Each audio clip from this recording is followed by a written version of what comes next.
El retozo, por Thomas Liguori. En una bonita casa de una bonita parte de la ciudad de Nolgate, donde se encuentra la prisión estatal, el Dr. Monk examinaba el periódico vespertino mientras su joven esposa descansaba en un sofá cerca de él, hojeando perezosamente la colorida cabalgata de una revista de moda. Su hija Norlin estaba arriba durmiendo, o quizás estaba disfrutando ilícitamente de una sesión a altas horas de la noche con la nueva televisión que le habían regalado para su cumpleaños hacía una semana. Si era así, su transgresión pasó inadvertida a sus padres en el salón, donde todo estaba en silencio. El vecindario fuera de la casa estaba en silencio también, como solía estar de día y de noche. Todo Nolgate estaba en silencio, porque no era un lugar que tuviera mucha vida nocturna, a excepción quizás del bar donde se reunían los funcionarios de la prisión.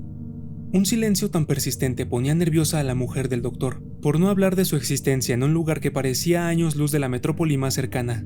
Pero hasta el momento Leslie no se había quejado del letargo de sus vidas. Sabía que su esposo estaba muy comprometido con sus deberes profesionales en este nuevo destino. Pero quizás esa noche él mostraría alguno más de esos síntomas de desencanto con su trabajo que ella había estado observando meticulosamente en él en los últimos tiempos. ¿Qué tal ha ido hoy, David?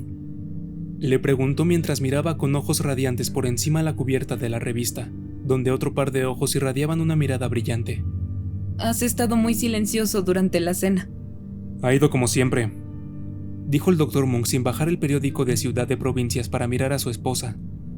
¿Quiere eso decir que no te apetece hablar de ello? Dobló el periódico hacia atrás y apareció la parte superior de su cuerpo.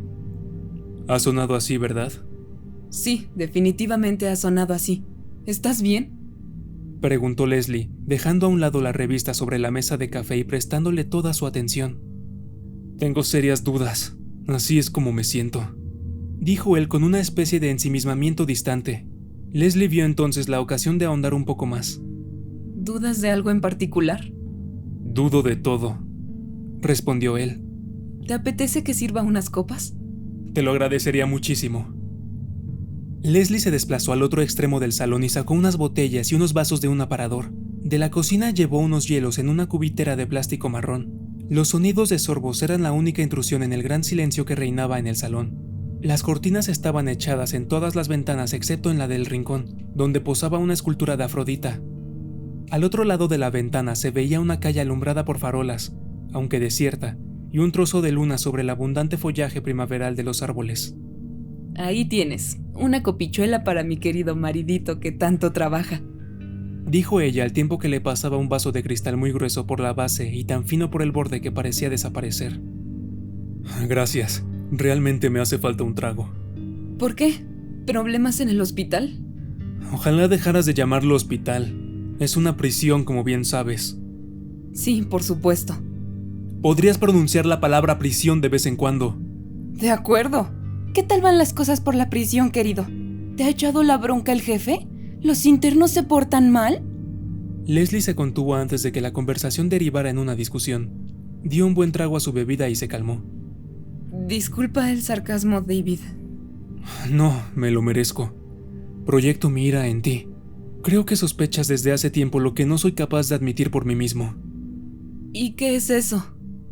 Que tal vez no fue la decisión más inteligente mudarnos aquí, y que acepté cargar con esta maldita misión sobre mis hombros de psicólogo. La afirmación de su esposo indicaba un estado de desmoralización incluso más agudo que el que Leslie había esperado encontrar. Pero, de alguna manera, las palabras de su esposo no la alegraron de la manera que pensó que la alegrarían. Pudo oír en la distancia el camión de mudanzas frenando cerca de la casa, pero el sonido ya no le resultaba tan agradable como antes. Dijiste que te apetecía curar algo más que neurosis urbanas, algo más importante, un reto mayor. Lo que quería, de un modo masoquista, era un trabajo ingrato, un trabajo imposible, y eso me dieron. ¿De verdad es tan malo? Preguntó Leslie, sin creerse del todo que hubiera formulado la pregunta con un escepticismo tan optimista sobre la verdadera gravedad de la situación. Se felicitó a sí misma por situar la autoestima de David por encima de su propio deseo de cambiar de aires, por muy importante que éste le pareciera. Mucho me temo que sí. Cuando visité por primera vez la sala de psiquiatría y conocí al resto de los médicos, juré que jamás me volvería tan cínico como ellos. Las cosas serían distintas para mí, pero me sobrevaloré por un amplio margen. Uno de los celadores recibió una vez más una paliza por parte de 2 prisioneros. Perdona, pacientes. La semana pasada fue el Dr. Batman. Por eso estaba tan irascible durante el cumpleaños de Norlin. Hasta el momento he tenido suerte. Lo único que hacen es escupirme. Bueno, por lo que a mí respecta, pueden pudrirse todos en ese agujero infernal. David sintió que sus propias palabras permanecían flotando en la atmósfera del salón, alterando la serenidad del hogar. Hasta entonces la casa había sido un refugio aislado y no contaminado por la prisión, una estructura imponente a las afueras de la ciudad. Ahora, la imposición psíquica de esta traspasaba los límites de la distancia física. La distancia interior se constriñó, y David sintió que los enormes muros de la prisión ensombrecían el acogedor vecindario del exterior. ¿Sabes por qué he llegado tan tarde esta noche? No, ¿por qué? Porque tuve una conversación que se prolongó demasiado con un tipo que todavía no tiene nombre. ¿Aquel del que me hablaste que no decía a nadie de dónde era o cuál era su verdadero nombre? El mismo. Es el perfecto ejemplo de la perniciosa monstruosidad de aquel lugar. Una perla, el individuo. Un caso de libro. Una demencia total acompañada de un ingenio afilado. Debido a su encantador jueguecito del nombre, fue clasificado como no apto para compartir espacio con la población general de la prisión, de modo que los de la sección de psiquiatría tenemos que encargarnos de él. Pero, según él mismo, posee muchos nombres, no menos de 1000, ninguno de los cuales se digna a pronunciar en presencia de nadie. Es difícil imaginar que tenga un nombre como cualquier otro ser humano. Y ahí estamos atascados con él, sin nombre ni nada. ¿Y le llaman así? ¿Sin nombre? Tal vez deberíamos, pero no. ¿Y cómo lo llaman entonces? Bueno, fue condenado bajo el nombre de John Doe, y desde entonces todo el mundo se refiere a él con ese nombre. Todavía están buscando alguna documentación oficial suya. Es como si hubiera caído del cielo. Sus huellas no coinciden con ninguna ficha de condenas previas. Lo encomiaron dentro de un coche robado delante de un colegio. Un vecino atento denunció que un individuo sospechoso solía rondar la zona. Todo el mundo estaba sobre aviso, supongo, después de las primeras desapariciones de la escuela, así que la policía lo estaba vigilando cuando se llevaba a otra de sus víctimas a su coche. Fue entonces cuando lo atraparon, pero su versión de la historia es un poco distinta. Dice que era totalmente consciente de sus perseguidores y esperaba, incluso deseaba, que lo apresaran, lo condenaran y lo encerraran en la penitenciaría. ¿Por qué? ¿Por qué? ¿Quién sabe? Cuando le pides a un psicópata que se explique, solo consigues que se vuelva todo más caótico. Y John Doe es la personificación del caos. ¿A qué te refieres? Su esposo dejó escapar una breve explosión de risa y luego se quedó en silencio, como si rebuscara en su mente las palabras adecuadas. De acuerdo, te describiré una pequeña escena durante una entrevista que he tenido hoy con él, y le pregunté si sabía por qué estaba en prisión. Por retosar, respondió. ¿Qué significa eso? Le pregunté. ¡Malo, malo, malo! ¡Eres malo! ¡Eso es lo que eres! Esa ha sido su respuesta. Esas palabras infantiles de alguna manera me sonaron como si estuviera imitando a sus víctimas. Realmente sentí que ya había tenido suficiente, pero me arriesgué a continuar con la entrevista. ¿Sabe por qué no puede salir de aquí? Le pregunté con calma en una variación poco brillante de la pregunta original. ¿Y quién dice que no puedo? Me iré cuando quiera, pero todavía no quiero irme. ¿Por qué no? Le pregunté, como es natural. Acabo de llegar, respondió. Pensé que me vendrían bien unas vacaciones. Ay, retozar como yo retozo puede llegar a ser agotador en ocasiones. Quiero estar dentro con todos los demás. Un ambiente muy estimulante, espero. ¿Cuándo puedo ir con ellos? ¿Cuándo? ¿Puedes creértelo? Sin embargo, sería cruel ponerlo junto al resto de reclusos, aunque no quiero decir que no merezca tal crueldad.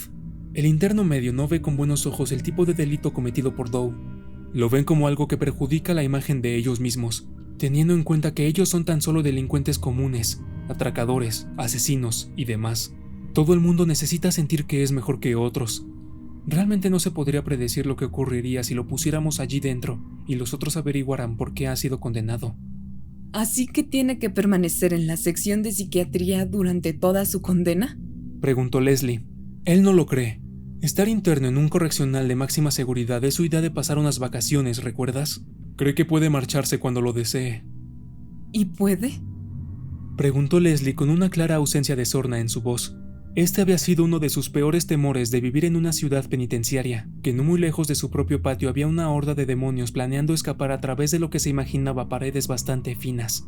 Criar a una niña en tal entorno era la principal objeción que le planteaba el trabajo de su marido. Ya te lo he dicho antes, Leslie, ha habido muy pocas fugas con éxito de esta prisión. Si un convicto logra salir de esos muros, su primer impulso siempre es el de la supervivencia práctica. Así que intenta escapar lo más lejos posible de esta ciudad, que probablemente sea el lugar más seguro en caso de que se produzca una fuga. De todas formas, la mayoría de los fugados son apresados a las pocas horas de la fuga. ¿Y un prisionero como John Doe? ¿También tiene él ese sentido de supervivencia práctica? ¿O prefiere simplemente merodear y hacer lo que hace en algún lugar convenientemente situado? Los prisioneros como él no escapan en situaciones normales. Simplemente se golpean contra las paredes, no las saltan. ¿Entiendes lo que quiero decir? Leslie dijo que lo entendía, pero esto no rebajó en lo más mínimo la fuerza de sus miedos, que tenían su origen en una prisión imaginaria de una ciudad imaginaria, donde cualquier cosa podía pasar siempre que bordeara lo más espantoso. La morbosidad nunca había sido su punto inerte y le repugnaba la intromisión de esta en su carácter. Y a pesar de su firme confianza acerca de la eficaz seguridad de la prisión, David también pareció sentirse profundamente intranquilo. Estaba ahora sentado muy quieto, sujetando la copa entre las rodillas y aparentemente atento a algo. ¿Qué ocurre, David? Me pareció escuchar un sonido. ¿Qué sonido? No lo podría describir exactamente. Un sonido lejano. Se levantó y miró a su alrededor, como si quisiera comprobar si el sonido había dejado alguna pista delatora en la quietud que envolvía la casa, tal vez algún rastro sonoro en algún lugar. Voy a ver cómo está Norlin, dijo, al tiempo que dejaba la copa sobre la mesilla junto a su sillón. Después cruzó el salón, subió 3 tramos de la escalera y avanzó por el vestíbulo del piso superior. Al echar un vistazo al interior del cuarto de su hija, vio su pequeño cuerpo descansando confortablemente abrazando en sueños a la forma de un Bambi de peluche. De vez en cuando, la niña dormía con un compañero inanimado, a pesar de que ya se estaba haciendo un poco mayor para eso. Pero su padre psicólogo tuvo sumo cuidado en no cuestionar su derecho a ese alivio infantil.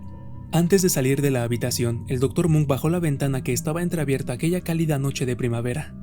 Cuando volvió al salón, transmitió el mensaje maravillosamente cotidiano de que Norlin estaba apaciblemente dormida.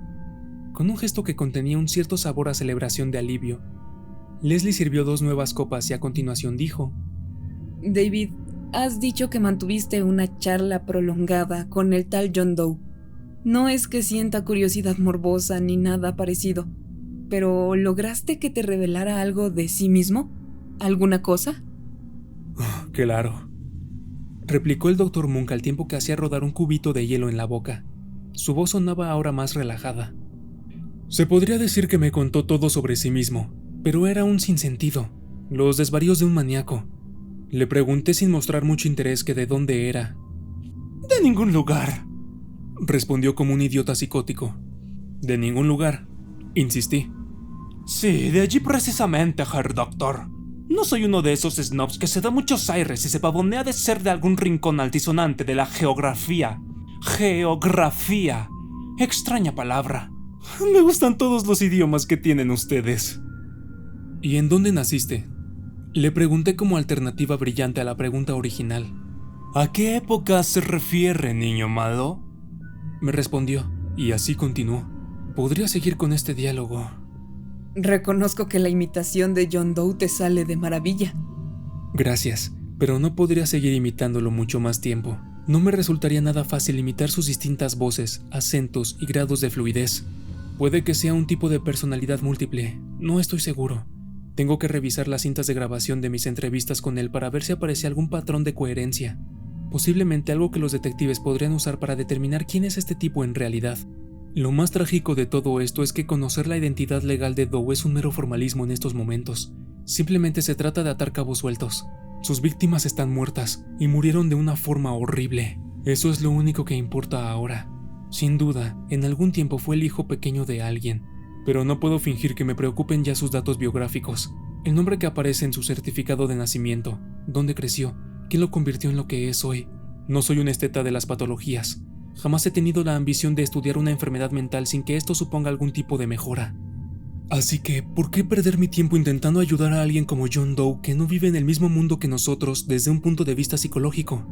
Antes creía en la rehabilitación y en un enfoque que no fuera puramente punitivo del comportamiento delictivo. Pero esa gente, esos seres encerrados en la prisión, no son más que una fea mancha en nuestro mundo. ¡Al infierno con ellos! ¡Que los entierren a todos para que sirvan de fertilizante! El Dr. Monk apuró la bebida hasta que los cubitos de hielo repicaron en el vaso. ¿Quieres otra copa? Le preguntó Leslie con un tono de voz suave y terapéutico. David sonrió, una vez pasado aquel estallido de intolerancia que había vaciado su ira. Emborrachémonos y pasemos un buen rato, ¿te parece? Leslie tomó el vaso de su esposo para rellenarlo. Ahora sí tenía un motivo de celebración, pensó. David no iba a dejar su puesto de trabajo por una sensación de fracaso inútil, sino por un sentimiento de ira, una ira que ahora se diluía en indiferencia. Todo volvería a ser como antes. Podrían abandonar aquella ciudad penitenciaria y regresar a casa. De hecho, podían mudarse a cualquier otro sitio que les gustara, tal vez disfrutar de unas largas vacaciones al principio y llevar a Norlin a algún lugar soleado. Leslie pensaba en todas esas cosas mientras servía 2 copas más en la tranquilidad de aquella hermosa habitación. Esta tranquilidad ya no era una señal de silencioso estancamiento, sino un delicioso y arrullador preludio a los prometedores tiempos venideros. La vaga felicidad futura resplandecía en su interior junto al alcohol. Le embargaban placenteras profecías. Quizás había llegado el momento de tener otro hijo, un hermanito o hermanita para Norlin, pero eso podía esperar un poco más. Toda una vida de posibilidades se abría ante ellos. Un geniecillo amistoso parecía estar esperando. Solo tenían que pedir un deseo y este se los concedería. Antes de regresar con las bebidas, Leslie entró en la cocina. Tenía algo que darle a su esposo y le pareció que ese era el momento perfecto para hacerlo. Un pequeño regalo para mostrarle a David que, a pesar de que su trabajo había resultado una triste pérdida de tiempo que no mereció sus valiosos esfuerzos, ella le había apoyado en su trabajo a su propia manera. Con una copa en cada mano, sujetaba bajo el codo izquierdo la pequeña caja que había guardado en la cocina. ¿Qué es eso?, preguntó David mientras recibía su copa. Solo un pequeño regalo para el amante del arte que tienes dentro. Lo compré en esa pequeña tienda donde venden cosas que fabrican los presos. Algunos de los objetos son productos de calidad. Cinturones, joyas, ceniceros, ya sabes. Sí, lo sé, dijo David con un tono de voz que distaba mucho del entusiasmo de Leslie. Creía que nadie compraba esas cosas. Bueno, pues yo sí. Pensé que te ayudaría a apoyar a esos prisioneros que al menos realizan algo creativo en lugar de destruir cosas.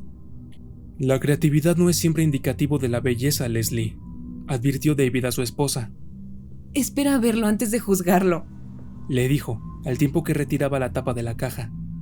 Mira, ¿no te parece una artesanía preciosa? Colocó el objeto en la mesilla de café. El Dr. Monk se sumergió ahora en una profunda sobriedad que solo se puede alcanzar cayendo desde una previa altura alcohólica. Miró el objeto. Por supuesto, lo había visto antes. Había observado antes cómo era moldeado amorosamente y acariciado por unas manos creativas, hasta que se sintió enfermo y no pudo seguir mirando. Era la cabeza de un joven, una obra maravillosa moldeada con arcilla gris y lacada en azul. La obra radiaba una belleza extraordinaria e intensa, y el rostro del sujeto expresaba una especie de éxtasis sereno, la simplicidad laberíntica de la mirada de un visionario. Bueno, ¿qué te parece?, preguntó Leslie. David miró a su esposa y dijo con gravedad: Por favor, vuelve a meterlo en la caja y deshazte de eso. ¿Que me deshaga de esto? ¿Por qué? ¿Por qué? Porque sé qué preso ha hecho esta obra. Estaba muy orgulloso de ella, e incluso me obligué a farfullar unas felicitaciones por sus habilidades con el modelado. Pero entonces me dijo cuál era el origen de su modelo. Esa expresión de beatífica paz no estaba en el rostro del chico asesinado cuando lo encontraron tirado en el campo hace ya 6 meses. No, David, dijo Leslie, como si quisiera negar prematuramente lo que temía que su marido estaba a punto de revelarle. Este es su último, y según él, más memorable retozo. Oh, Dios mío, murmuró Leslie en voz baja con la mano derecha sobre la frente. Luego, con ambas manos, volvió a meter al chico de azul en la caja. Lo devolveré a la tienda, dijo en voz baja.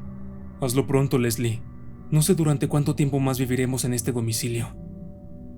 En el malhumorado silencio que siguió, Leslie reflexionó sobre el abandono, ahora abiertamente confirmado, de la ciudad de Nolgate, su salida de allí. A continuación dijo: David, ¿contó realmente las cosas que había hecho? Quiero decir, sobre Sí, ya sé a qué te refieres. Sí, lo hizo, respondió el Dr. Monk con una expresión de seriedad profesional. Pobre Davis. Se compadeció Leslie, amorosamente comprensiva ahora que ya no eran necesarias más maquinaciones para lograr su objetivo. De hecho, no fue una situación tan difícil, aunque suene extraño. La conversación que mantuvimos podría incluso ser considerada como estimulante desde un punto de vista clínico. Describió su retozo de una manera muy imaginativa y que resultaba bastante absorbente. La extraña belleza de esa pieza que hay dentro de la caja, a pesar de lo inquietante que puede ser, en cierta manera igual a las palabras que usaba al hablar de aquellos pobres niños. En ciertos momentos no podía evitar sentirme fascinado, aunque tal vez ocultaba mis verdaderas sensaciones con el distanciamiento del psicólogo. A veces hay que mantener cierta distancia entre uno mismo y la realidad, a pesar de que eso suponga convertirse en alguien un poco menos humano. De todas formas, nada de lo que dijo era repugnantemente gráfico, de la manera en que podrías estar pensando. Cuando me habló de su retozo más memorable, lo hizo con un fuerte sentimiento de asombro y nostalgia, por muy espantoso que ahora me suene. Parecía sentir una especie de nostalgia por el hogar, aunque su hogar sea una ruina destartalada de su mente putrefacta. Es evidente que su psicosis ha alimentado un atroz mundo de cuento que existe de manera verdaderamente vívida para él, y, a pesar de la demencial grandeza de sus 1000 nombres, en realidad se ve a sí mismo como un personaje menor en este mundo. Un cortesano mediocre en un ruinoso reino de milagros y horrores. Esta modestia es muy interesante cuando se tiene en cuenta la magnificencia ególatra que muchos psicópatas se atribuyen, dando por sentada una órbita ficticia infinita donde poder jugar cualquier papel imaginario. Pero no con John Doe. En comparación a los otros, él es un medio demonio perezoso procedente de una tierra de nunca jamás donde el caos vertiginoso es la norma, una situación en la que él prospera insaciablemente, lo cual es una buena descripción de la simplicidad metafísica de un universo psicótico. De hecho, tal como lo describe, su tierra de ensueño interior es una geografía bastante poética. Hablaba de un lugar que sonaba como un cosmos de casas combadas y callejones llenos de basura, un suburbio entre las estrellas, lo cual podría ser su visión distorsionada de una vida en un vecindario humilde. Un intento por su parte de volver a moldear los traumáticos recuerdos de su niñez en un reino que combina una realidad callejera con un mundo de fantasía de su propia imaginación, una mezcla fantasmagórica del cielo y el infierno. Ahí es donde realiza sus retozos, con lo que denomina como su sobrecogida compañía. El lugar donde llevó a sus víctimas podría haber sido un edificio abandonado, o incluso unas cloacas convenientemente situadas. Digo esto basándome en sus numerosas referencias al alegre río de desperdicios, los irregulares montones de las sombras, que sin duda podrían ser dementes transmutaciones de un vertedero real, algún entorno mugroso y apartado que su mente ha convertido en un parque de atracciones de extrañas maravillas. Menos comprensibles son sus recuerdos de un pasillo iluminado por la luna donde los espejos gritan y ríen, una escalera que está rota de una forma muy extraña, aunque esta última concuerda con el entorno de suburbios ruinosos. Siempre hay una mezcla paradójica de topografías abandonadas y luminosos santuarios en su mente, casi una autohipnosis. El Dr. Monk se contuvo antes de continuar en este fondo de reticente admiración por aquel hombre. Pero a pesar de todos esos escenarios fantásticos de la imaginación de Doe, las evidencias mundanas de sus retozos siguen apuntando a un tipo de delitos muy reconocible y realista. Atrocidades corrientes y molientes, si es que se pueden considerar así hechos tales como los cometidos. Doe niega que hubiera nada prosaico en sus mutilaciones. Dice que hizo que las pruebas señalaran en esa dirección para las masas aburridas, que lo que realmente quiere decir cuando habla de retozar es un tipo de actividad bastante distinta e incluso opuesta a los delitos por los que fue condenado. Este término probablemente posee algunas asociaciones de significado privadas originadas en el pasado. El Dr. Monk hizo una pausa y meneó los cubitos de hielo en el vaso vacío. Leslie parecía haberse abstraído mientras él hablaba. Había encendido un cigarrillo y ahora estaba apoyada en el brazo del sofá con las piernas sobre los cojines, de manera que sus rodillas apuntaban hacia su marido. Deberías dejar de fumar en algún momento. Leslie bajó la mirada como una niña a la que han regañado un poco. Te prometo que lo haré en cuanto nos mudemos. Lo dejaré. ¿Trato hecho? Trato hecho. Y tengo otra proposición que hacerte.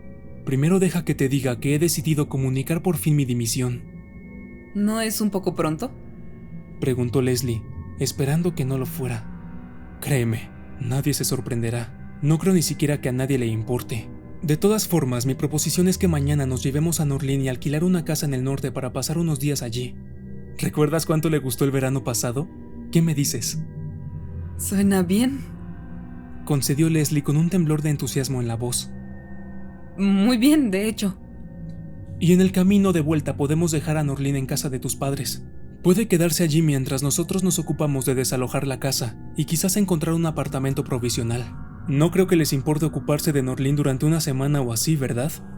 No, por supuesto que no. Estarán encantados. Pero, ¿por qué tanta prisa? Norlin todavía va al colegio, ya sabes. Quizá podríamos esperar hasta que termine el curso, solo le queda un mes. David se quedó sentado en silencio durante unos segundos, aparentemente ordenando sus ideas. ¿Qué ocurre? Preguntó Leslie con un ligero temblor de ansiedad en la voz. En realidad no ocurre nada, nada en absoluto, pero... ¿Pero qué? Bueno, tiene que ver con la prisión. Sé que sonó algo presuntuoso cuando te conté lo seguro que estamos aquí de cualquier fuga de la prisión, y sigo manteniendo que así es, pero este personaje, John Doe, del que te he hablado, es muy extraño, como estoy seguro que ya sabrás.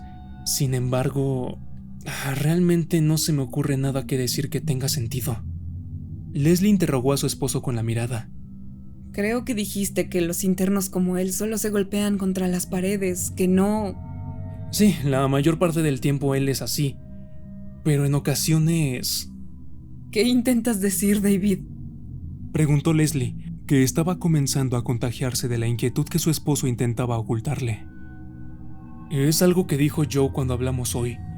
Nada concreto en realidad, pero me sentiría mucho más tranquilo con todo este asunto si Norlin se quedara con tus padres hasta que podamos organizarnos. Leslie encendió otro cigarrillo. Dime qué te dijo para que te preocupe tanto, dijo ella con firmeza. Yo también debería saberlo. Cuando te lo diga probablemente pensarás que yo mismo estoy un poco loco, pero tú no hablaste con él y yo sí. La manera de hablar, o más bien, las muchas maneras de hablar, las expresiones cambiantes de aquel rostro enjuto. Gran parte del tiempo que estuve hablando con él tuve la sensación de que aquel individuo estaba jugando alguna clase de juego que yo no llegaba a comprender, aunque estoy seguro de que tan solo era una impresión. Esta es una táctica bastante común de los psicópatas, enredar y confundir al doctor. Les proporciona una sensación de poder. Cuéntame lo que te dijo. De acuerdo, te lo diré, pero creo que sería un error que le des muchas vueltas y veas demasiadas cosas en sus palabras. Hacia el final de la entrevista de hoy, cuando hablábamos sobre aquellos niños, Doe dijo algo que no me gustó nada. Pronunció esas palabras con uno de sus acentos afectados, escocés en esta ocasión, con cierto deje alemán. Lo que dijo, y que ahora cito literalmente, fue esto. No tendrá usted un chico travieso ni una pequeña muchachita, ¿verdad, profesor von Munkh? Luego me sonrió en silencio. Bueno, estoy seguro de que estaba intentando ponerme nervioso deliberadamente. Nada más que eso. Pero lo que dijo David, ni una pequeña muchachita. Gramaticalmente, por supuesto, debería haber dicho oh, no ni, pero estoy seguro de que no fue nada más que un caso de error gramatical. No le mencionaste nada sobre Norlin, ¿verdad? Por supuesto que no.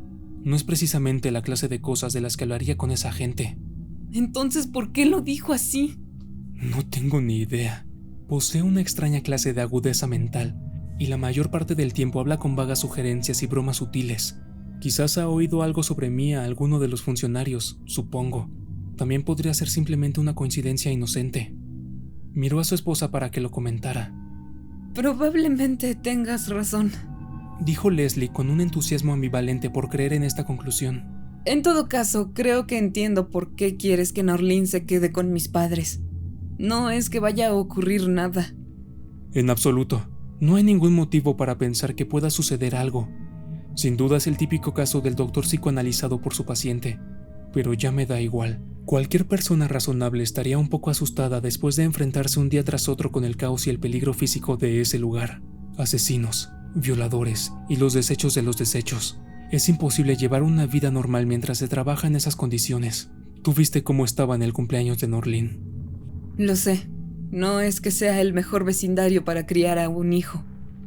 David asintió lentamente. Hace un rato, cuando fui a ver cómo estaba la niña, me sentí, no sé, vulnerable en cierta forma. Estaba abrazada a una de esas mantitas de seguridad de peluche. Dio un sorbo a su copa. Me di cuenta de que era nueva. ¿La compraste cuando saliste de compras hoy? Leslie lo miró inexpresivamente. Lo único que compré fue eso. Dijo ella, señalando la caja sobre la mesita de café. ¿De qué mantita nueva hablas? El Bambi de peluche. Tal vez ya lo tenía, pero no me había fijado antes, dijo él, zanjando así parcialmente el tema. Bueno, si lo tenía antes, desde luego que yo no se lo di, dijo Leslie con rotundidad. Ni yo. No recuerdo que lo tuviera cuando la metí en la cama. Bueno, pues lo tenía con ella cuando fui a verla después de oír... David hizo una pausa. Por la expresión de su rostro parecía estar barajando 1000 pensamientos al mismo tiempo, como si estuviera inmerso en la búsqueda frenética de algo en cada célula de su cerebro. ¿Qué ocurre, David? Preguntó Leslie con un tono de voz cada vez más débil. No lo sé exactamente. Es como si supiera algo y no lo supiera al mismo tiempo. Pero el Dr. Monk estaba comenzando a saber. Con la mano izquierda se cubrió la nuca, calentándola. ¿Había una corriente de aire procedente del otro extremo de la casa? La suya no era una casa con corrientes de aire, ni un agujero destartalado con boquetes en el que el viento penetrara a través de las viejas maderas del ático y los marcos combados de las ventanas. De hecho, soplaba un fuerte viento en esos momentos. Podía oírlo acechando ahí afuera, y podía ver por la ventana los árboles inquietos detrás de la escultura de Afrodita. La diosa posaba con aire lánguido con la cabeza inmaculada echada hacia atrás, mientras aquellos ojos ciegos contemplaron el techo, y más allá. Pero, ¿más allá del techo? ¿Más allá del hueco zumbido del viento, frío y muerto? ¿Y la corriente de aire? ¿Qué? David, ¿notas una corriente de aire? Sí, respondió él, como si un pensamiento sombrío acabara de atravesar su mente. ¡Sí!, repitió mientras se levantaba de la silla y cruzaba el salón cada vez más rápido hasta llegar a los pies de la escalera. Saltaba 3 tramos y corría por el pasillo del segundo piso. ¡Norlin! ¡Norlin!, tarareaba antes de llegar a la puerta entreabierta de la habitación de la niña. Pudo sentir la brisa que salía de allí. Lo sabía y no lo sabía. Buscó a tientas el interruptor. Estaba instalado bajo, a la altura de un niño. Encendió la luz. La niña había desaparecido. Al otro lado del cuarto, la ventana estaba abierta de par en par y las cortinas translúcidas ondeaban hacia arriba dejando entrar el viento invasor. En la cama estaba solo el animal de peluche, destrozado, con sus entrañas mullidas esparcidas por el colchón. Metido dentro del muñeco, sobresaliendo como una flor, había un trozo de papel arrugado, y el Dr. Monk pudo distinguir entre los pliegues de esa hoja un fragmento del membrete de la prisión, pero la nota no era un mensaje oficial mecanografiado. La letra a mano variaba desde una escritura pulcra en cursiva hasta los garabatos de un niño. Desesperado, examinó las palabras durante lo que pareció un intervalo eterno, sin comprender el mensaje. Entonces, por fin, el significado de la nota le golpeó con dureza. Dr. Monk, se leía en la nota del interior del peluche. Le dejamos esto aquí en sus competentes manos, porque en las cloacas de espumas negras y los callejones del paraíso, en la húmeda penumbra sin ventanas de algún sótano intergaláctico, en las huecas y nacagadas espigales que se hallan en mares como sumidejos, en las ciudades sin estrellas de la locura y en sus suburbios, mi atemorizado pequeño cervatillo y yo nos hemos ido a retosar. Nos vemos en breve. Atentamente, Jonathan Doe. ¡David! Escuchó que preguntaba la voz de su esposa desde el pie de la escalera. ¿Está todo bien? Entonces, la hermosa casa dejó de estar en silencio, porque resonó allí dentro un nítido y gélido estallido de risa, el sonido perfecto para acompañar una anécdota pasajera de algún infierno oscuro.